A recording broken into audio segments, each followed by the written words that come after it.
Welcome back to another video. Stand Upright Rebooted updated again. They added Sea Moon and Maiden Heaven in this update, and we will obtain both of them today. I haven't been farming levels lately. The amount of experience required to level up is too much, and I can't handle it anymore. I'm surprised that I managed to farm until level 800 without getting bored.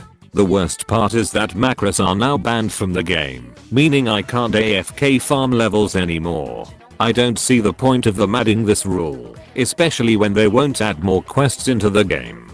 But luckily, auto-clicking is still allowed, so I'm now farming the godly dummy for money by simply auto-clicking with Legendary the Hand. Alright, enough of me talking.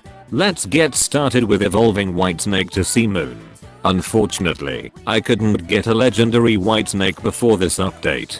Most of the updates don't have a specific release time or date, so I wasn't prepared for this. I thought of trading for a legendary Whitesnake, but its value increased tremendously, so I had no chance of getting one with my offers, and most of the players had already evolved it into Maiden Heaven.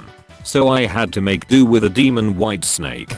I will attempt to obtain everything by only using Whitesnake and its evolutions, but I might need a sub-spec for extra damage. Since these stands might not kill Heaven Ascended Jotaro in time, we will need the green baby to get Sea Moon.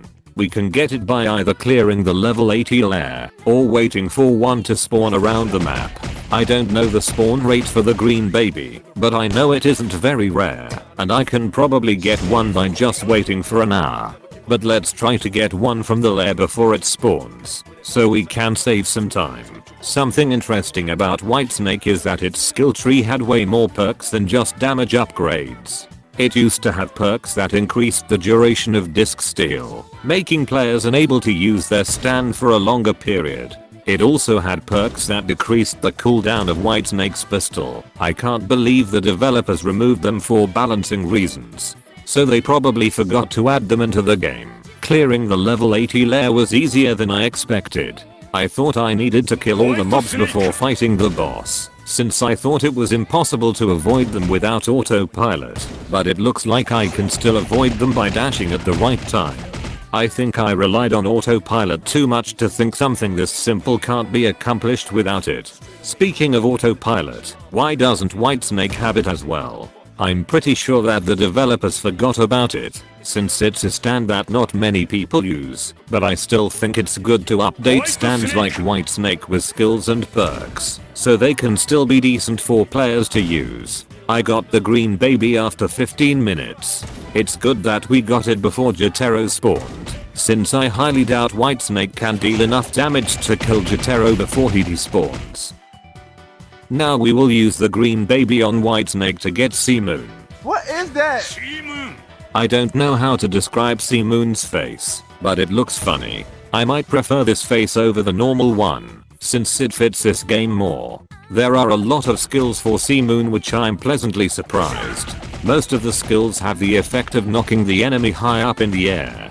These are excellent get off me skills for PvP, but I'm not sure if they will be any good against time stop stands. Sea Moon can be used for trolling as well. You can use it to annoy players by repeatedly sending them in the air, but they might fight back and kill you, so it won't be easy to troll with this stand. The last skill Sea Moon has is Gravity Shift. It allows you to manipulate gravity and jump higher for a while. There are also small screen shakes when you are using this skill. I don't like them, since it throws me off when I'm moving around. This skill makes it harder for enemies to kill you, and can be used to dodge time stops, but you must time your jump perfectly to stay in the air while it's active. Players can still reach you with teleport skills like donut and knife jabs, but judging from how high you can jump with Gravity Shift, you should be out of their skills range if you timed it right. For some reason, most of Sea Moon's skills only have one voice line. I think the devs were too lazy to add different voice lines for Sea Moon. There are a lot of voice lines that you can find around the internet, so that means they can add a lot more than just one or two. It looks like I will hear Sea Moon repeat the same word for a few hours. Our next goal is to obtain the ultimate diary from killing Heaven Ascended Jotaro, and then use it to evolve Sea Moon into Maiden Heaven. The ultimate diary is the rarest drop in the game, so this might take us ages if we are unlucky. Fighting Jotaro with C-Moon was honestly more challenging than I expected. C-Moon doesn't have any ranged skills, so I have to go near Jotaro to use them. It's super risky since I don't have a lot of health, and Jotaro can instantly kill me if I mess up once. One more thing I realized is that C-Moon doesn't have autopilot as well. This mind boggles me, since I thought it was obvious that C-Moon and Whitesnake have autopilot, so I have no idea why the developers didn't add it for them. I managed to kill Jotaro right before he despawned. It is honestly too close for comfort if I continue killing Jotaro like this, so I will get a sub-spec to help me out. I found a green baby after I left the inner sanctum. I'm not sure when it spawned, but we already got one from clearing the lair, so we don't need this anymore. I will probably give it up for adoption later, if anybody needs it to evolve their Whitesnake. I decided to get the vampire sub-spec using the vampire mask I found. Hamon is useless, since the damage reduction isn't very high, and the damage increase hardly makes a difference, especially if your stand deals low damage. I also bought an umbrella to prevent myself from burning under the sun. The inner sanctum is a really weird place. You can still burn as a vampire despite staying under a roof, so getting this umbrella is necessary for me to stay alive in the inner sanctum. The umbrella is also shockingly expensive. I have no idea why an umbrella costs so much, but I guess this is the price you must pay for being a vampire.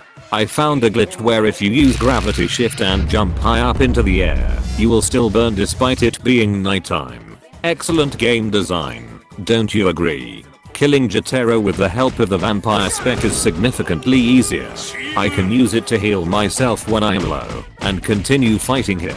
The only problem is that he can hit me instantly after I finish healing, so I must be ready to use my heavy punch to knock him away. Space Riposting Eyes is a good skill for me to use as extra damage. It does around 400 damage in total. I think the damage of the skills scales off your standard damage, so it will probably deal more damage if it's a legendary stand. I hope it won't take us long to get the ultimate diary.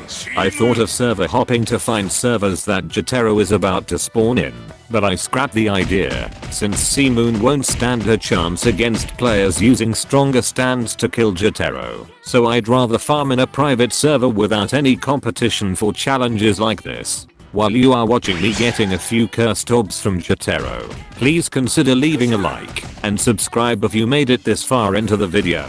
It helps me out a lot, so I would appreciate it if you could do that. I got the ultimate diary after killing Jotaro for 5 hours. Honestly, I thought it would take me at least 12 hours to get it, but I'm glad it didn't. Now we will use the diary on C-Moon to evolve it into Made in Heaven. Made in Heaven! Bruh. Made in Heaven is probably one of the best stands for catching runners. You have Universe Reset, which slows down everybody near you for around 10 seconds. You also have MIH Fly, which allows you to move and attack simultaneously. The radius of the attack is gigantic, so nobody will be able to escape from it. The developers also added 2 new skills on top of all the old stand upright skills. These 2 skills are Heaven's Grace and Speed Blitz. Heaven's Grace is a beatdown that does a decent amount of damage, but its damage is nowhere close to Tusk Act 4's beatdown. Speed Blitz is a skill where Made in Heaven will do a quick chop in front of you. It is basically a heavy punch but faster, which doesn't sound interesting for a stand like Made in Heaven. Speed Blitz should get reworked into something like donut or knife jabs, where you teleport to the enemy and perform an attack. Overall, I think Made in Heaven is a great stand.